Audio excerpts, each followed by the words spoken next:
Pemirsa Kupas Podcast, di era 4.0, penggunaan teknologi informasi, seiring perkembangan teknologi ini terus meningkat. Nah, seiring dengan itu juga tingkat kejahatan cybercrime, kejahatan di dunia maya, ini juga terus meningkat. Di sisi lain, kasus korupsi juga banyak kita temukan. Juga persoalan mengenai lingkungan hidup. Kita banyak mengalami peristiwa banjir, longsor. Nah, ini karena pengelolaan lingkungan hidup yang tidak baik. Hari ini beberapa hal itu akan coba kita diskusikan dengan Direktorat Kriminal Khusus Polda Lampung. Bersama saya sudah hadir di studio Dirkrimsus Polda Lampung, Kombes Pol Mestron Siboro. Apa kabar ini, Pak Dir? Kabar baik, luar sehat biasa. Ya Pak Dir ya, luar biasa ya. Alhamdulillah sehat. Terima kasih waktu dan kesempatannya Pak Dir sudah berkenan hadir di studio Kupas Podcast. Nah, hari ini Pak Dir kita akan diskusikan beberapa hal yang tadi saya sampaikan itu seperti mengenai cybercrime, mengenai kasus korupsi, juga mengenai lingkungan hidup. Karena itu beberapa bagian yang ditangani oleh kriminal khusus. Tapi sebelum itu mungkin Pak Dir bisa dijelaskan dulu dengan pemirsa kita, penonton kita hari ini. Ini kan ada Direktorat Kriminal Umum, ada Direktorat Kriminal Khusus. Bedanya di mana Pak Dir? Monggo Pak Dir. Baik, terima kasih Kopas Tuntas. Pagi ini kita bisa bersama dengan pemirsa yang peduli dengan berita-berita dari Kupas Tuntas. Sebagaimana yang ditanyakan, apa sih bedanya? Jadi di Polri itu ada 3 direktorat yang menangani kejahatan-kejahatan, diantaranya kriminal umum, kriminal khusus, dan satu lagi narkoba, kejahatan narkoba. Kriminal umum menangani kasus-kasus pidana umum. Kalau di undang-undangnya, peraturannya, umumnya mereka menangani yang pelanggaran-pelanggaran atau kejahatan yang tercatat di buku KUHP. Oke. Nah, di luar itu masih banyak undang-undang yang mengatur segala kegiatan, segala sesuatu. Nah, misalnya seperti yang mau kita sampaikan hari ini tentang IT, tentang lingkungan hidup, korupsi, dan lain sebagainya. Nah, inilah yang ditangani oleh kriminal khusus. Juga industri, perdagangan, kemudian ada juga tentang perbankan. Nah, salah satunya juga cybercrime. Nah, narkoba khusus untuk narkoba. Kira-kira itu sementara penjelasannya, perbedaannya. Jadi jeratannya bukan KUHP ya Pak Dir ya, undang-undang lain gitu ya? Undang-undang lain. Oke, jadi lebih memahaminya supaya lebih gampang di awam tentang kejahatan. Kriminal umum yang berdarah-darah, nah itu yang mereka tangani, yang nyawa-nyawa. Nah, yang khusus ini yang di luar itu. Lebih spesifik gitu ya Pak Dir ya? Lebih spesifik. Kalau di dunia medis, kriminal umum adalah dokter umum. Iya. Ini spesialis ya Pak? Iya. Gitu. Terima kasih informasinya Pak Dir. Kemudian Pak Dir, tadi kita awali dengan sekarang ini kan memang hampir semua kegiatan aspek kehidupan itu kan menggunakan teknologi informasi. Ya. Baik di pendidikan, transaksi bisnis, komunikasi. Tapi seiring dengan itu memang kejahatan juga di dunia maya, cybercrime ini juga terus meningkat gitu ya kan. Nah, selama ini yang banyak terjadi itu kejahatan yang berbasis teknologi apa saja Pak Dik? Oh baik, pertanyaan yang sangat bagus nih. Jadi kita coba batasi karena pemirsa ini kan umumnya menengah ke bawah ini yang mendengarkan kita. Ya, dan yang paling banyak terjerat dan pelakunya menengah ke bawah. Kejahatan di dalam IT ini yang paling banyak kita tangani khususnya di Polda Lampung adalah didominasi oleh kejahatan fitnah. Jadi membuat status atau mengomentari status-statusnya orang bermuatan negatif, fitnah, yang kemudian nama baiknya tercemar. Nah, selain itu ada yang paling menarik nih. Iya Pak Dir.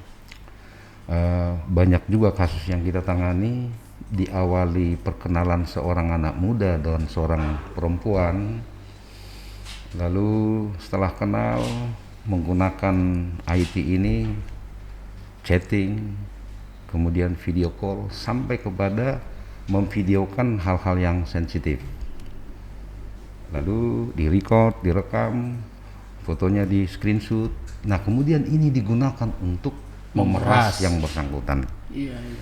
Lalu ketika sudah nggak kuat lagi nih, umumnya korbannya ini perempuan, banyak kita tangani kasus begitu di Polda.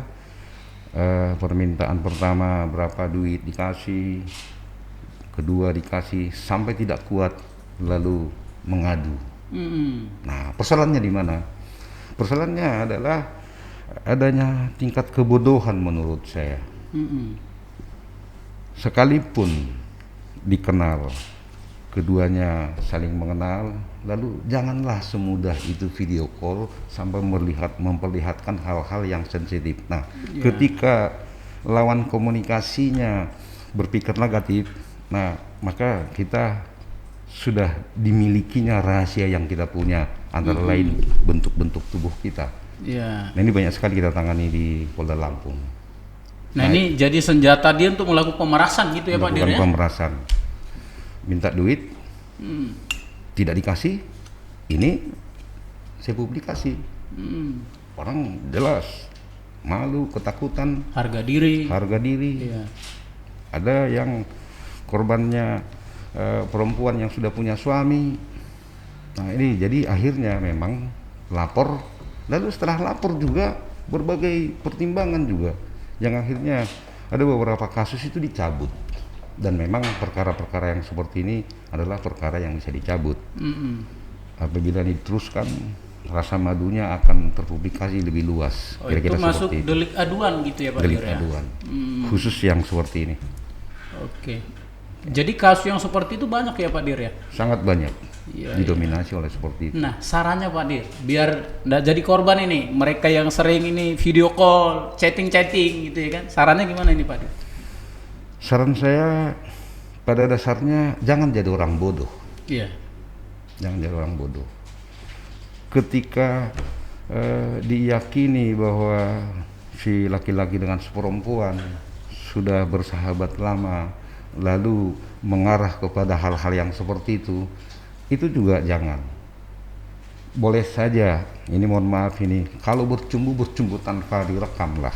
Oke. Nah, ini yang terjadi, yang kita hadapi. Nah, lalu yang berikutnya, si pelaku ada semacam prinsip atau semacam peribahasa atau apalah namanya, jarimu adalah harimau. Ketika sudah dia ketik sebuah status atau foto, tinggal tekan send, maka sudah terkirim dia di dunia maya. Nah, ketika itu sebuah pelanggaran, maka tidak ada cerita lain kecuali disidik, dipidanakan. Nah, kira-kira begitu. Jadi memang harus hati-hati menggunakan media sosial, harus gitu hati-hati. ya Pak Dir ya. Sedekat apapun, kalau saya tangkap tadi Pak Dir menyampaikan, sedekat apapun hubungannya gitu ya, jangan sampai teknologi informasi atau IT digunakan untuk transaksi hal-hal yang berbau negatif seperti pornografi gitu ya Pak Dir ya. Dan bukan hanya itu, lebih jauh lagi, kita seperti ini sekarang bisa saja disadap orang. Oke. Lalu apa rahasia yang kita bicarakan ini digunakan orang, dimanfaatkan orang. Ini baru-baru ini kita tangkap satu dari Bogor, pelakunya. Jadi berkaitan dengan trading. Jadi perusahaan A dan perusahaan B melakukan transaksi di trading, lalu itu disadap, diintercept dia. Lalu ini rupanya barang-barang yang di PO-kan. Lalu sistem pembayaran seperti ini. Ini digunakan. Ini kita tangkap baru satu kemarin. Kemudian di belakangnya itu adalah orang asing. Tentu orang asing kita tahu penggunaan teknologi mereka memang sangat profesional tentang itu. Jadi Pak Dir, seperti WhatsApp gitu apa namanya dan alat komunikasi yang lain itu bisa di-cloning Pak Dir? Bisa. Bisa. Jadi nggak aman berarti Pak Dir? sebetulnya tidak ada tempat bersembunyi yang aman, berkomunikasi yang aman. Sebetulnya tidak ada. Oleh karena tidak ada tempat yang aman, maka semua dihimbau hati-hati. Itu sebetulnya. Iya, iya. Jadi menggunakan aplikasi apapun, semua itu rentan untuk dibajak gitu ya Pak Rentan Dir untuk ya? dibajak. Oleh karena tingkat berbahaya seperti itu, maka pemerintah membuat undang-undangnya kan. Jadi silakan aja gunakan IT itu di komunikasi, trading atau apa saja, tetapi harus dibatasi. Nah, itu lahirlah undang-undang untuk membatasi kebebasan-kebebasannya orang. Kira-kira seperti itu. Iya, iya. Karena kita tahu kan Pak Dir di seperti WhatsApp itu kan ada fiturnya di protect end to end gitu. Ya. Nah, kalau asumsi dari kita kan berarti ini sudah safety nih, aman ini gitu. Ternyata bisa juga di-cloning ya Pak Dir ya? Bisa, jadi ada logikanya begini. Setiap buatan manusia tentu Punya kelemahan. punya kelemahan, kecuali buatan Tuhan. Iya, Kira-kira gitu. Iya, iya, iya. Luar biasa nih, Pak Dir. Jadi apapun yang memang karya manusia itu masih bisa Bisa. di cloning gitu ya Bisa Pak Dir, masih bisa ditiru gitu ya. Bisa ditiru, Iya, ya. kecuali ciptaan Tuhan ya. Nah, kemudian nih Pak Dir, fenomena ini kan banyak juga beredar karena penggunaan media sosial yang sekarang begitu masif gitu ya kan. Hampir semua orang hari ini menggunakan media sosial. Nah, kemudian ini fenomena soal berita-berita hoax gitu.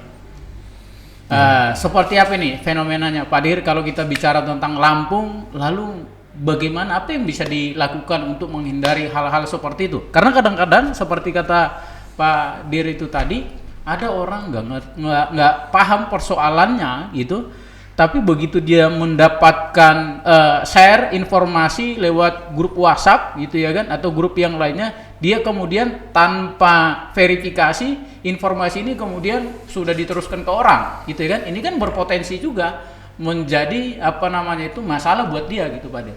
Ya. Gimana Pak Der? Jadi fenomenanya tentang berita hoax, berita bohong. Jadi ada orang memberitakan berita yang tidak benar itu di luar pengetahuannya. Iya. Dia pikir yang dia kirimkan ke dunia maya itu adalah berita yang benar. Lalu sama seperti kejadian-kejadian yang di awal bulan lalu, Oktober, yang berkaitan dengan unjuk rasa tentang undang-undang Omnibus Law Cipta Kerja. Itu banyak kejadian. Nah, kemudian bukan hanya secara fisik unjuk rasa, tetapi banyak juga menggunakan media-media. Katakanlah salah satu contohnya misalnya Sianu digotong karena kena lemparan batu. Oke. Padahal Faktanya tidak seperti itu. Tidak seperti itu. Lalu foto itu di-share. Itu kan berita yang tidak dibuat benar. narasi-narasi memprovokasi gitu ya Pak Dir ya. Seperti itu. Iya. Nah, lalu apa yang kita lakukan? Cek ke lapangan, oh itu tidak benar. Stempel tidak benar, itu bohong, itu hoax gitu. Misalnya seperti itu. Nah, lalu orang-orang juga mendapat kiriman-kiriman di forward. Akhirnya tersebar dengan membabi buta. Ya seperti itu. Nah, lalu apa dampaknya?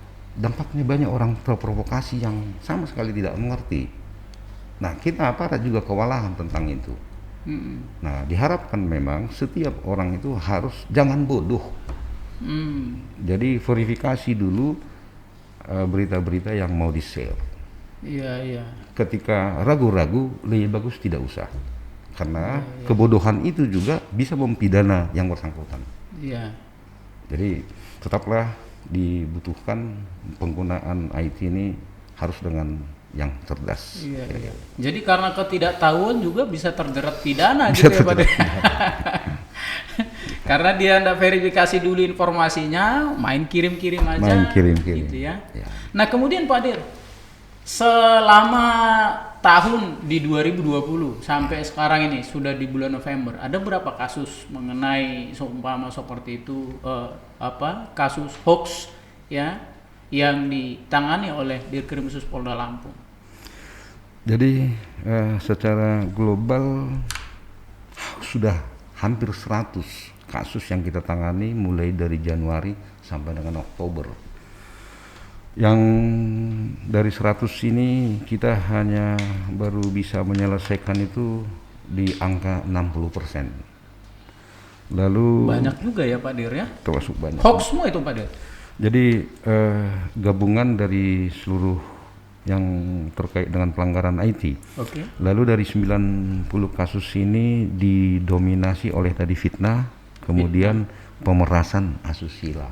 Oke. Nah, di sana dia, kemudian dari 60% yang baru terselesaikan ini, yang 40% lagi belum, karena satu memang kendala kita, selain memang jumlah personil kita masih kurang, sekalipun itu tidak menjadi alasan, akan tetapi semua perkara-perkara yang dilaporkan itu tetap kita kerjakan, kita tuntaskan. Lalu dari 60% yang kita kerjakan, ada juga berapa persen, apa mungkin kalau tidak lupa saya ada sekitar 10% yang perkara itu dicabut. Diselesaikan dengan cara kekeluargaan gitu. Nah, kekeluargaan mereka lalu dicabut dan itu menjadi disebut selesai. Itu. Lalu perkara yang agak besar kita tangani baru 2 hari yang lalu kita tangkap, yang saya sampaikan itu menggunakan akun palsu. Oke. Sehingga yang perusahaan ini tertipu seolah-olah sudah dibayar uangnya, tetapi salah sasaran. Nah, digunakanlah akun palsu itu. Jadi dari orang yang kita tangkap memiliki nomor rekening bank 11 buku. Berarti permainannya sudah penampungan itu ya Pak Dir? Itu penampungan ya. Rekening yang 11 buku itu tadi. Lalu diawali dari intercept terhadap 2 perusahaan yang saling komunikasi. Iya. Jadi untuk kejahatan di dunia maya monitoringnya gimana nih Pak Dir? Karena transaksi dunia maya ini kan banyak ini Pak Dir. Satu lagi Pak Dir, ini termasuk kejahatan perbankan. Ada di beberapa tempat, di beberapa daerah banyak aduan-aduan juga soal kejahatan di perbankan. Dia tidak merasa melakukan transaksi keuangan di perbankan tersebut, tapi kemudian ada transaksi ilegal di situ gitu. Kalau di Lampung seperti apa, Dek? Di Lampung sejak saya di sini berkaitan dengan kejahatan perbankan atau yang berkaitan dengan perbankan yang menggunakan IT yang belum ada. Okay. Akan tetapi dari pengalaman yang ada, ini ada sebuah keahlian khusus memang. Jadi sebagaimana kita ketahui bahwa sistem di perbankan itu sangat kuat. Itu tidak bisa jebol kecuali ada orang dalam yang menjebol. Nah, lalu ada yang support data gitu ya Pak Dir ya? Ada yang support data. Tapi sejauh ini perbankan itu kuat.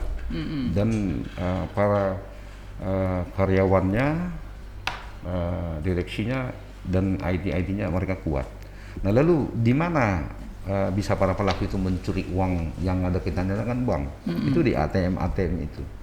Nah, ketika kita mau mencairkan uang, di sana ada tombol-tombol. Nah, tombol-tombol inilah yang harus dimonitor sama mereka. Sebagaimana kita ketahui, dikasih kamera, lalu ada yang ditutup lubang pencairan uangnya, seperti baru-baru ini. Jadi berbagai macam cara mereka lakukan. Tapi yang jelas, sebagaimana saya sampaikan, sistem pengamanan di perbankan itu kuat. Iya. Tidak bisa jebol. Iya. Tapi ada beberapa kasus juga ya Pak Dir ya, yang terjadi kejahatan perbankan menggunakan cybercrime gitu ya. Ya, jadi tidak juga bisa kita pungkiri bahwa tadi saya sampaikan bahwa sistem pengamanan berkaitan dengan IT ini yang buatan manusia. Ada juga yang lebih pintar dari yang pembuatnya. Nah, cerita soal masalah yang lebih pintar ini Pak Dir. Ini kan memang penjahat ini mereka juga meningkatkan SDM terus gitu Ya. ya. Apa namanya itu, pola-polanya juga berubah, mereka semakin cerdas. Nah, bagaimana Polri mengimbangi ini? Kemudian saya tadi menyimak dengan kegiatan-kegiatan di Krimsus begitu banyak gitu ya yang ditangani. Seberapa besar sih dukungan personil dalam rangka apa namanya itu mengatasi persoalan-persoalan itu untuk di Polda Lampung gitu, Pak? Ya, jadi kita ada ditentukan di dalam struktur organisasi direktorat ini jumlah yang DSP-nya yang dibutuhkan memang belum sampai 100%. Kita baru 60-70% dari sisi jumlah. Akan tetapi dari yang 60-70% inilah kita berdayakan sedemikian rupa. Nah, itulah sebabnya kita sering menyampaikan kepada pimpinan bahwa kami kekurangan personil. Tetapi bagaimana organisasi ini bisa menyuplai jumlah-jumlah itu? Sekalipun tiap tahun ada penerimaan rekrutmen Polri, juga tidak cukup. Langkah yang paling benar adalah bagaimana memberdayakan jumlah yang sedikit ini untuk menghandle semua pekerjaan-pekerjaan yang banyak itu. Jadi dia harus bisa multitasking gitu ya Pak Dir ya. Dia bisa mengerjakan semua pekerjaan di situ gitu ya. Misalnya seperti pekerjaan rumah. Bisa saja di dalam satu rumah ada satu asisten rumah tangga, bisa menghandle seluruhnya. Ada yang harus 2, harus 3. Iya. Kira-kira begitu. Jadi ada pemadatan ini Pak. Ada pemadatan.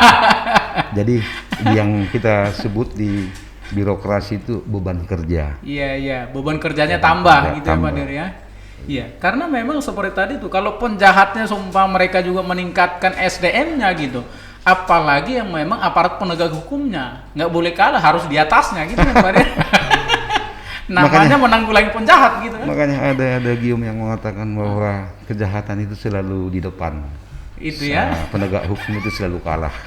Ya gitu. Lalu mereka karena itu menjadi pekerjaannya, maka para pelaku kejahatan itu selalu mengupdate dirinya untuk bagaimana supaya berhasil dalam melakukan kejahatan. Iya. Nah, sementara kita sedang tidur, mereka belajar dan mereka bekerja. Iya. Nah, jadi mereka banyak sumber-sumber ilmunya, lalu mereka juga memahami pekerjaan polisi, di mana polisi yang kosong. Mereka pelajari habitnya gitu ya. Habitnya dipelajari. Jadi emang kita selalu kalah. Tapi mudah-mudahan kejahatan-kejahatannya ada selalu kita kejar. Iya. Tapi intinya artinya di kita juga SDM-nya juga terus ditingkatkan terus supaya memang setiap kejahatan apapun, kan katanya kan kejahatan nggak ada yang sempurna Pak Dir. Tidak ada yang sempurna. Ya kan? Selalu meninggalkan jejak gitu ya. Nah, kemudian ini Pak Dir, tadi kita cerita seumpama soal cybercrime, kejahatan dunia maya. Apa ini pesan-pesannya Pak Dir dengan masyarakat kita supaya mereka terhindar dari kejahatan dunia maya, baik seperti tadi itu penggunaan di media sosial, hoax gitu ya kan, kejahatan perbankan. Apa yang harus dilakukan gitu Pak Dir? Ya, jadi di mindset setiap orang, yang pertama dihayalkan dulu bahwa orang bodoh adalah makanan orang pinter. Oleh karena itu jangan bodoh. Gunakan jarinya dengan benar, kira-kira gitu. Orang bodoh dia tidak begitu paham menggunakan jarinya menekan tombol send atau tombol apa atau tombol delete. Kemudian perlu juga diketahui jangan mudah atau tergiur dengan hadiah-hadiah. Ini juga banyak sekali nih warga kita yang tertipu ya. Tertipu. Saya pernah juga kejadian itu Pak Dir.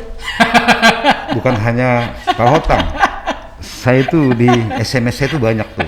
Anda dapat hadiah ini, hubungi ini. Nah, ketika kita tergiur dengan hadiah-hadiah itu, Mak, ini enak nih. Langsung kita hubungi. Kan gitu. Nah, jadi jangan gampang tergiur dengan hadiah. Kan gitu. Lalu orang-orang yang berpikir atau sangat berharap atau tergiur dengan hadiah itu makanan empuk dari pelaku. Itu. Lalu yang tadi saya sampaikan, supaya tetap diwaspadai, jarimu adalah harimaumu. Oke. Nah, hati-hati dengan itu. Selanjutnya, hindari chat-chat yang mengarah kepada yang negatif. Iya, iya. Nah, sekalipun itu sudah kenal lama, Iya, iya. chatlah biasa, atau mungkin menanyakan kabar berita, atau mungkin tentang trading dan lain sebagainya. Kemudian video call, boleh video call, itu bebas, setiap orang bisa melakukan itu. Tetapi ketika lawan bicara mulai mengarah kepada yang namanya hot, mulai kita masuk ke dalam sebuah perangkap. Iya, Ketika lawan kita itu orang yang jahat, maka kita sebenarnya mulai saat itu kita sudah menjadi makanan empuknya, kira gitu. Lalu hindari itu, tidak ada cerita lain. Kemudian untuk warga-warga masyarakat atau juga pejabat atau siapapun, biasanya para pelaku kejahatan itu melakukan tipu-tipuannya pada saat pergantian pejabat. Iya, ada modusnya sering begitu Pak terjadi. Dir. Ya. Ada yang mengaku saya ini minta dukungan gitu ya kan? Ya. Iya. Ke kita juga ada itu. Iya. Tetapi karena kita sudah paham dunia itu, ya kita abaikan saja.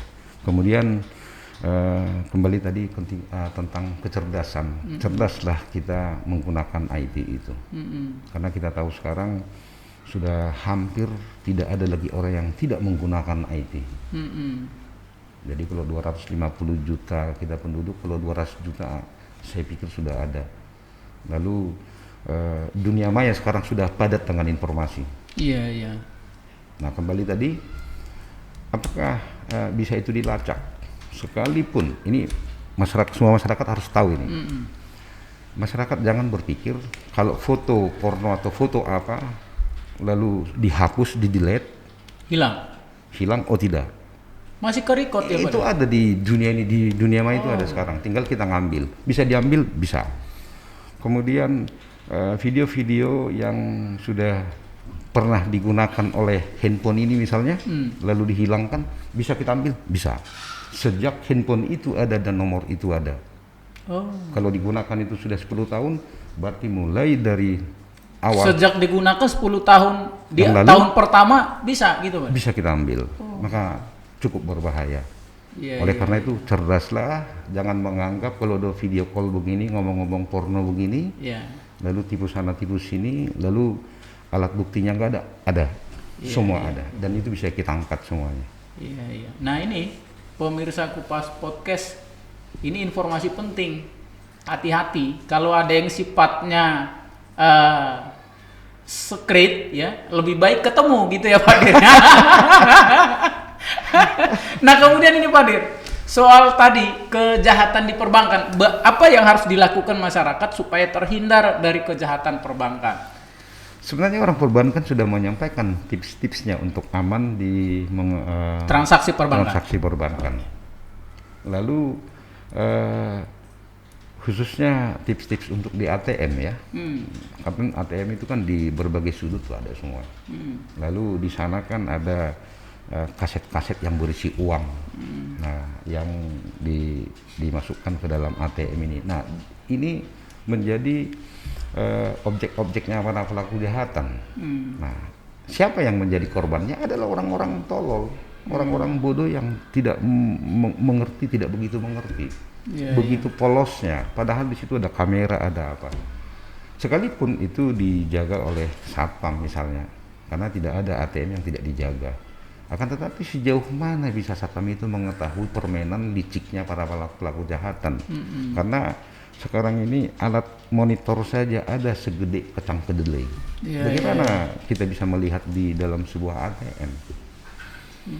Lalu apa yang harus dilakukan oleh warga supaya aman uangnya?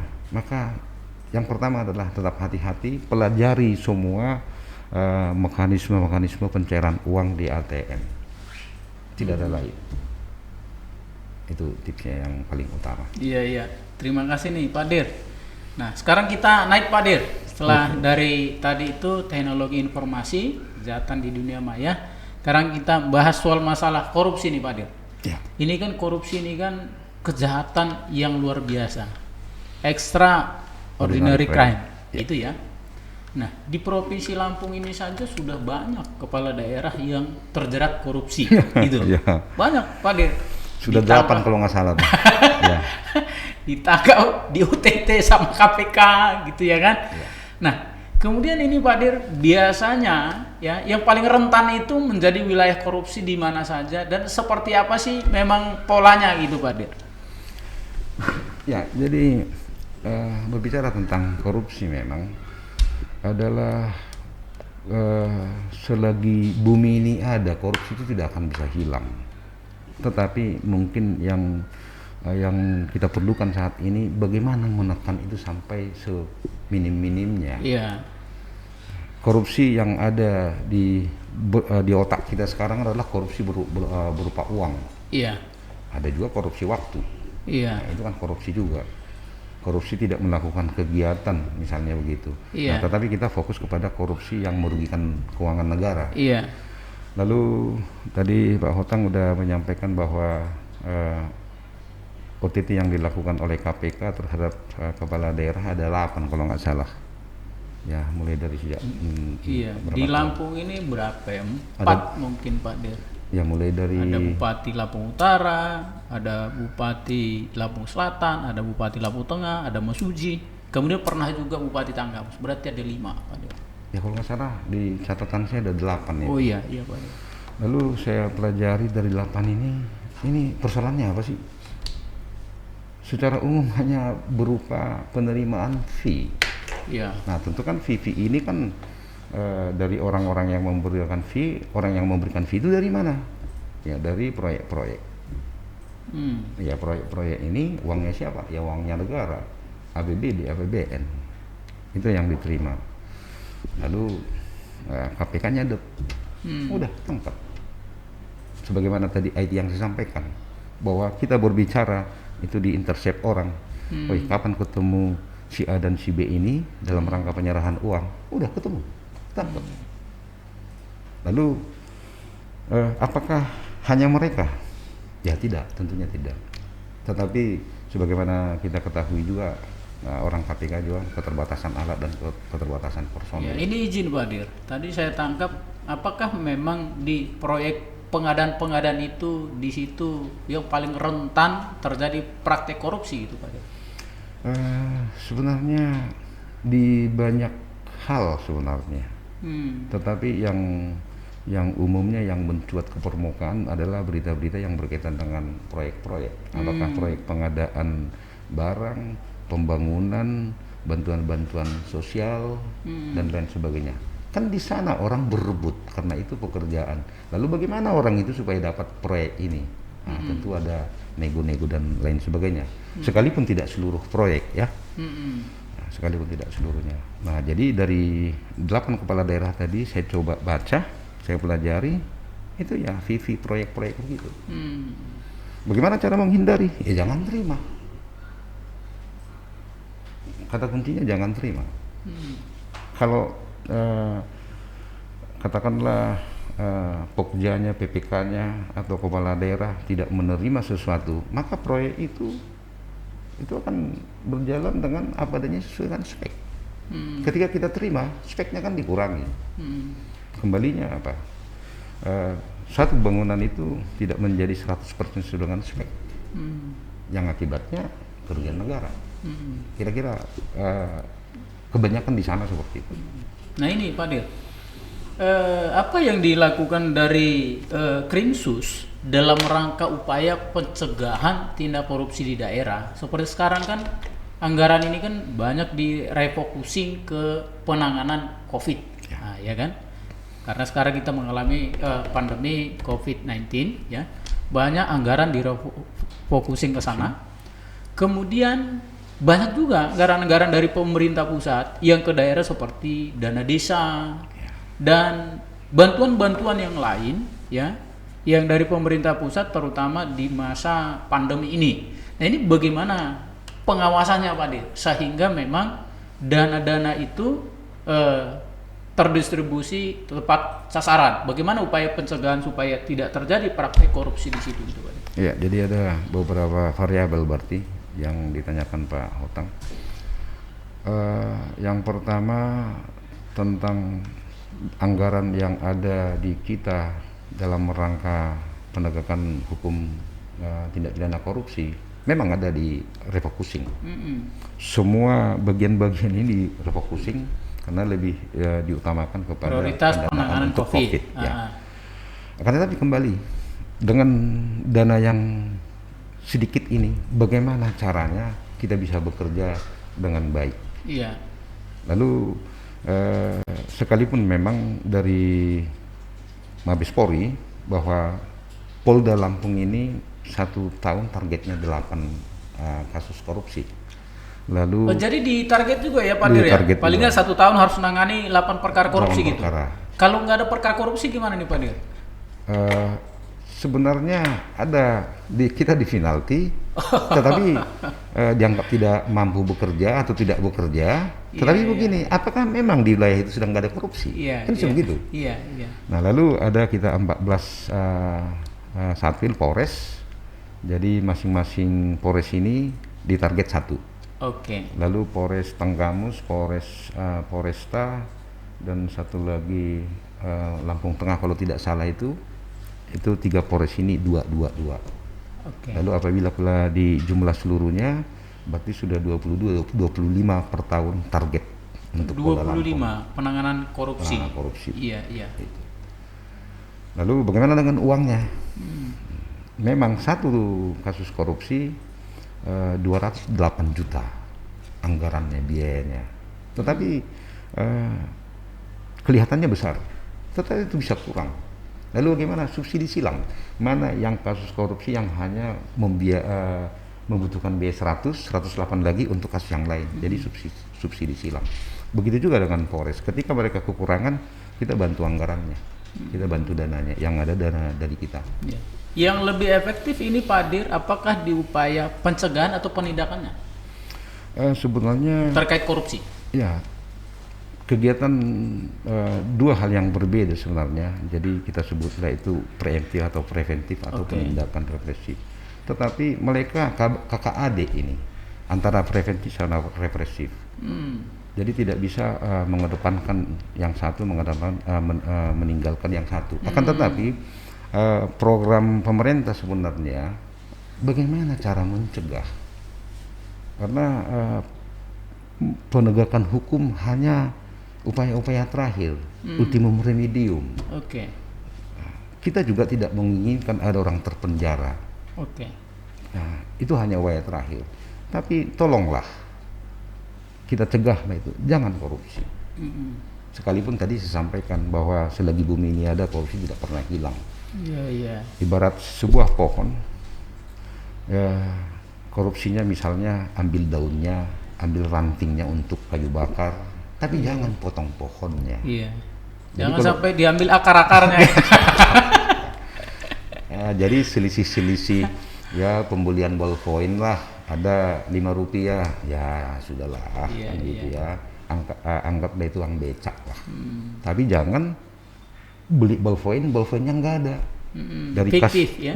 dari kas negara keluar. Keluar. Itu fiktif. Kalau fiktif memang kita cincang lah. Iya, iya, iya. Nah, itu nggak bisa ditolerir.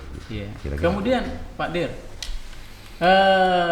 ini kan setiap penanganan tadi perkara korupsi itu kan ada cost-nya, ada biaya, gitu ya kan. Nah, semangat kita kan bagaimana kemudian mengembalikan kerugian negara, gitu ya kan. Selama di tahun 2020 ini, dari beberapa kasus korupsi yang ditangani, ada seberapa besar kerugian negara yang bisa dikembalikan ke kas negara, Pak? Dari Krimsus Polda Lampung. Ini mohon maaf ini Pak Hotang, Ya. saya tidak membawa data itu karena memang Pak Hotang mengundang saya khusus IT. Oh siap. Mungkin di sesi berikutnya ya Pak Dir ya. Tetapi saya mau gambarkan begini. Iya. Ada beberapa kasus yang kita tangani, kerugian negara itu kembali, Iya. ada yang sampai 100% kembali. Iya. Saya tidak perlu sebut di wilayah mana itu. Akan tetapi ada juga kasus korupsi yang kita tangani sama sekali itu nol, belum ada yang bisa dikembalikan ke negara.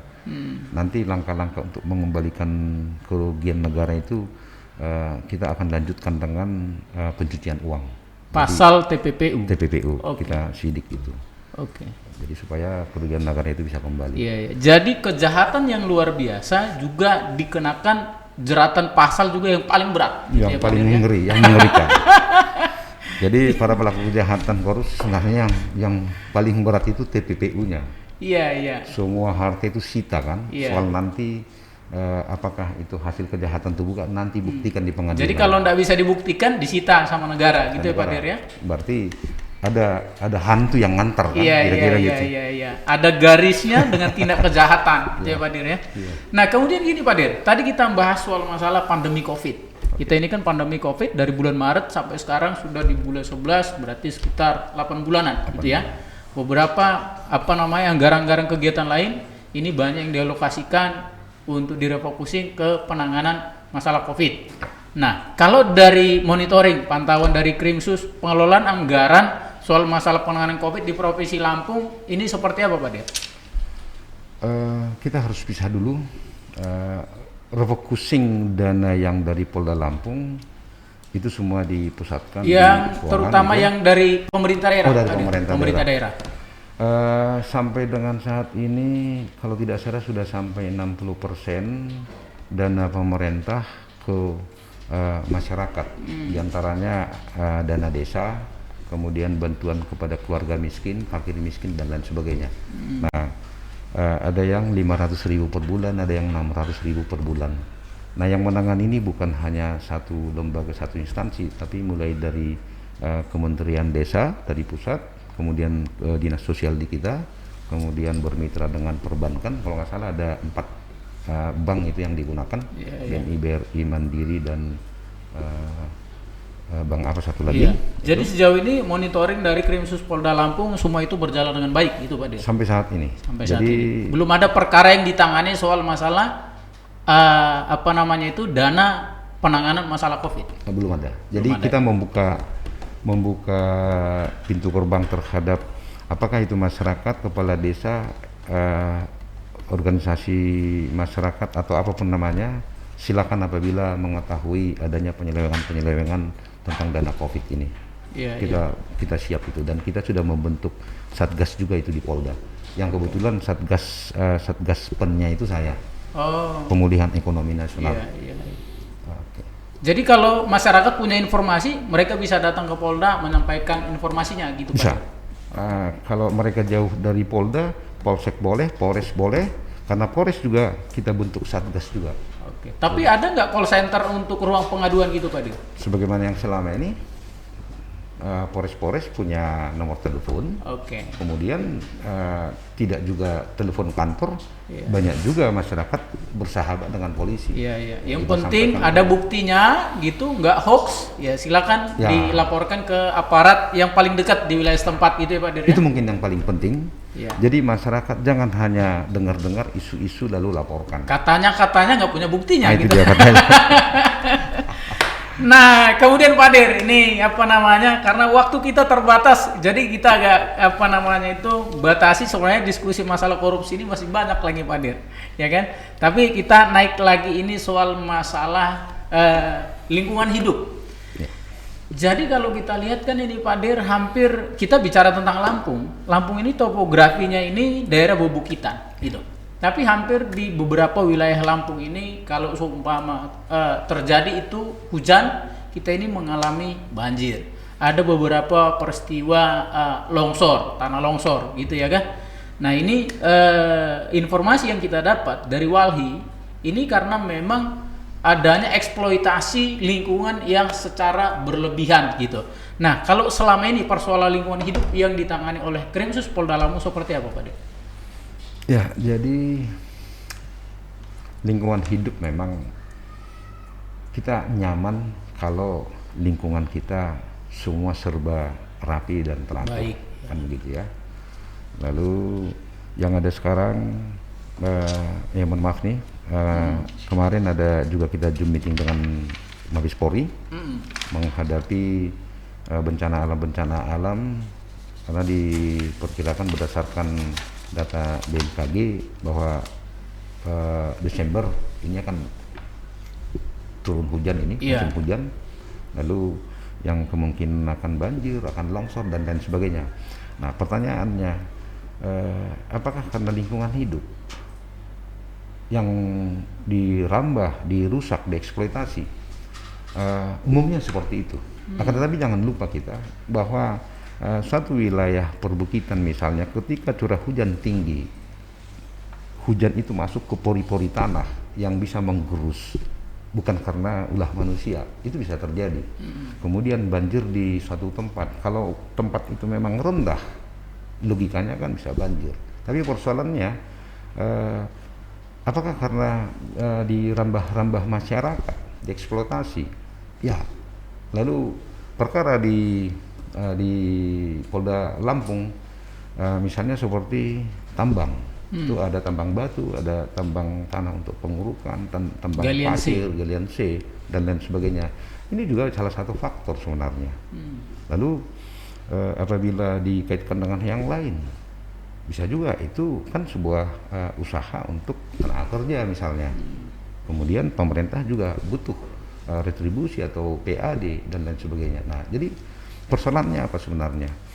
Persoalannya kami dari Polda hanya mengharapkan bahwa pemerintah daerah mencoba menata kembali mana yang perlu diberi izin, mana yang tidak perlu. Kalau orang-orang yang tidak memiliki izin mengeksploitasi itu kan mudah terbaca.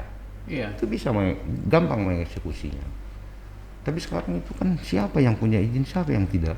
Kita harus koordinasi, harus tanya itu ke pemerintah daerah. Kemudian berkaitan dengan lingkungan hidup. Sorry Pak Dir, saya kesimpulan saya ini salah atau saya salah menangkap? Saya menangkapnya apakah pemerintah daerah ini terlalu mudah memberikan izin tanpa melalui kajian yang komprehensif gitu Pak Dir? Itu juga salah satu faktor. Tetapi bagi pemerintah daerah juga menurut saya nih juga sangat dilematis. Saya berikan izin ini sekalipun analisa dampak lingkungannya tidak terlalu sempurna misalnya, tetapi orang itu kan mau makan, lalu yang mereka tambang juga kan dibutuhkan warga, itu jadi sangat dilematis sebenarnya. Sekalipun memang sudah ada kawasan-kawasan, wilayah-wilayah yang bisa ditambang, ada mereka pemerintah daerah sudah menetapkan itu. Nah sekarang mereka melakukan itu kan juga tetap ada dampaknya. Ada dampaknya. Kalau sejauh ini Pak Dir, perkara mengenai yang terkait dengan lingkungan hidup ada berapa perkara yang ditangani Pak Dir? Sejak saya di sini baru 1, 2, 3. Seperti kasus yang di Bakau reklamasi ya Pak Dir ya? Di Bakau yang di desa Pengobanan atau apa namanya itu? Ya. Jadi ada di sana disebut reklamasi, kemudian setelah kita telusuri, kalau menurut faktanya bukan reklamasi tapi pembuatan tanggul. Nah lalu ada informasi yang masuk ke kita, itu katanya dulu itu tanaman mangrove. Tapi kita tanya di sana itu sudah lama jadi tambak. Dan itu sudah kita rapatkan itu di depan DPR, RDP, Komisi 2. Di sana juga ada Walhi, kemudian di sana ada juga Dinas Kehutanan, Dinas Pariwisata, Dinas Lingkungan Hidup dari provinsi maupun dari Lampung Selatan, dan kita hadir waktu itu. Nah jadi terkait dengan itu dulunya tambak katanya. Lalu itu ada di hasil permintaan keterangan dari beberapa orang di sana. Lalu tambak itu tidak sukses, kemudian mereka timbun. Nah lalu yang di satu pihak mengatakan itu reklamasi, tapi sejauh ini saya lihat itu hanya tanggul. Lalu perkara itu sendiri Polda, jadi sebelum saya menjadi Dirkrimsus, itu sudah ditangani, Subdit Tipiter yang menangani ini. Oke. Subdit Tipiter ke lokasi, ternyata sudah ada tindakan hukum yang dilakukan oleh Pemda. Pemda provinsi. Jadi penyidiknya itu PPNS dari pemerintah daerah setempat itu Pak Dur? Ya, akhirnya dilimpahkan ke mereka. Oke. Karena kita baru datang, mereka sudah melakukan tindakan hukum. Tapi seharusnya kalau terjadi seumpama dugaan nih Pak Dir, ya kan? Dugaan ada tindak pidana seperti itu yang berhak menanganinya, apakah PPNS di Pemda di dinas terkait itu atau memang dari pihak kepolisian gitu Pak Dir? Ya, Polri dan PPNS juga sama-sama punya hak. Oke. Jadi mereka punya hak di lingkungan pekerjaannya. Oke. Nah, jadi yang utama waktu itu adalah bahwa kita datang, mereka sudah melakukan tindakan. Tidaklah elok kalau pekerjaan orang kita rebut-rebut dari tangannya. Iya. Nah, apa yang kita hasilkan kita serahkan ke PPNS Lampung Selatan waktu dia Dinas Lingkungan Hidup. Tapi tetap masih koordinasi lah gitu ya Pak Dir ya? Nah, koordinasi ada karena berkas perkara yang mereka siapkan juga harus melalui kita untuk ke kejaksaan sampai ke pengadilan. Oke. Nah, ini mungkin ada sedikit